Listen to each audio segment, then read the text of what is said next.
Hi there, this is Jen, and I'm going to do a quick tutorial on creating a split photo with clipping mask. There are a couple ways to do the split photo technique, and I'll go over some others in another tutorial, but this one includes clipping mask, and I think it's probably the easiest, and so I'm going to start with this.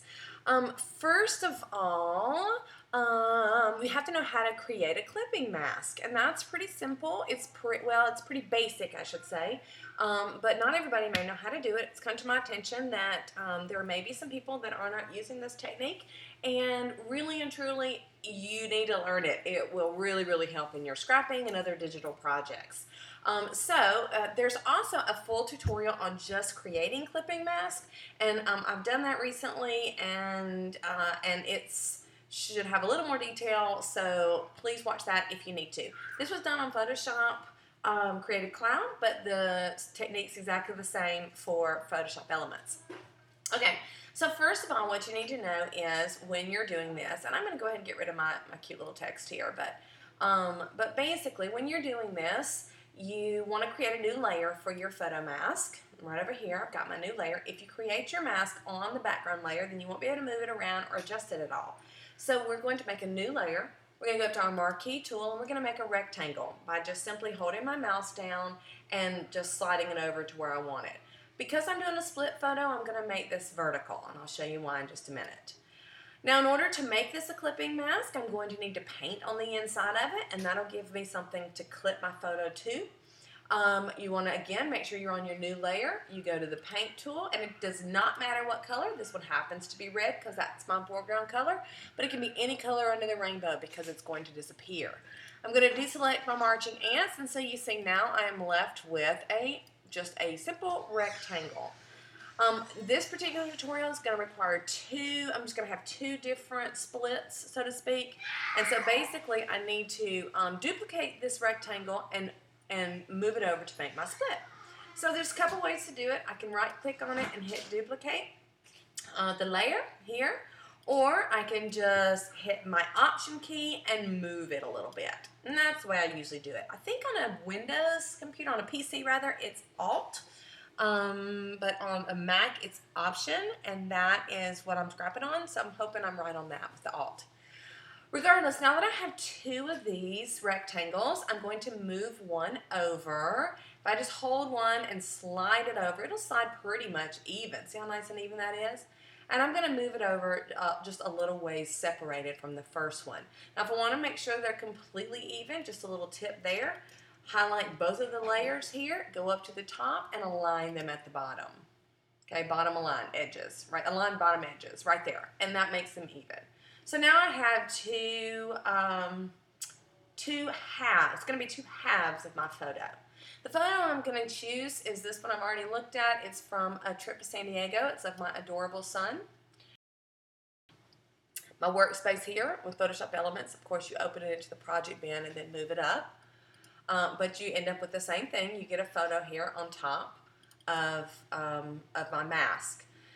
Now, I'm going to resize it so it will be about approximately the size of the photo mask. I can certainly change this later if I want to. When you're resizing a photo, make sure you always remember to hit your Shift key as you're resizing. Otherwise, you end up with a wonky photo. And I apologize, my computer is deciding to slow down on me at the moment. You'll keep your proportions if you do the Shift key. So here I am on my corner. I'm going to shift and just shrink it down so I know it'll fit over my mask. Again, I can change these masks later if I want to, so there's no magic here. I'm just going to put it sort of over the mask, okay? Now I'm here, and this is one of the masks that I've created, and so I'm going to actually clip this photo onto this photo mask. And the way I do that is kind of hover my mouse in between, click that Option key, or again on a PC I believe it's Alt, and just click it with my mouse. As you see, I have one half of it, but the other half is still just the blank photo mask. So in order to fix that, I'm going to duplicate this layer, slide it down. Again, I am pushing my Option key and sliding it down. You can duplicate the layer and move it if you want. And I'm going to clip that one as well. So this is what I end up with. It's not bad. I'd actually like my son to be just a little bit bigger, And there's some little shadows down here from the tree, and I want those completely gone. If I want to adjust my size or anything on my photos, I have to be careful. Because remember, I've got 2 copies of this photo. If I just change one, because this is the side that I want to move, then as you can see, it doesn't line up anymore with the other photo. All right? So what I'm going to do is I'm going to actually click both of these layers, both photo layers. Command allows me to do that. And then I'm going to hold my shift key down again. Don't forget to do that. And I'm going to resize my photo to the size I want it. Kind of move it around where I want to see it. So I want his whole shadow to show up. I want none of these little tree shadows.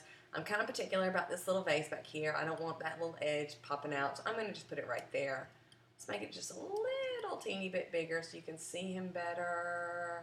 There. So that looks pretty good to me. And now I have a split photo. Easy as pie. Those can easily be moved around. You can merge those layers if you want. You can do all kinds of things with it. The other thing you can do is notice if you actually click on the photo mask layer itself, you can actually move this around for a funky little extra look. See, I can move this around, move it down a little bit. Let's say I want to move this whole thing behind the other photo. I'll move it back behind there. And it gives, the photo stays the same. Uh-oh, wrong one, sorry. Clipping mask. Don't ever get the one with the photo or it'll mess it up. But just move the mask layer. Oh, see what it's doing? Stop. There we go. Just move the mask layer. And see, I can make it look kind of funky if I want to. And then it looks even more interesting when I decide to shadow it. And this is just a quick little shadow I've got just so you can see. So see how interesting that can be? And you can do all kinds of options. It makes it super fun. I could cut this up as many times as I wanted to without actually having to crop the photo. And it can make for fun projects and fun pages for your layouts. So I hope you learned a little something. I'm going to come back with another tutorial on how to do this without clipping mask. But this is a relatively simple way to do it, and I think tons of fun. Thanks!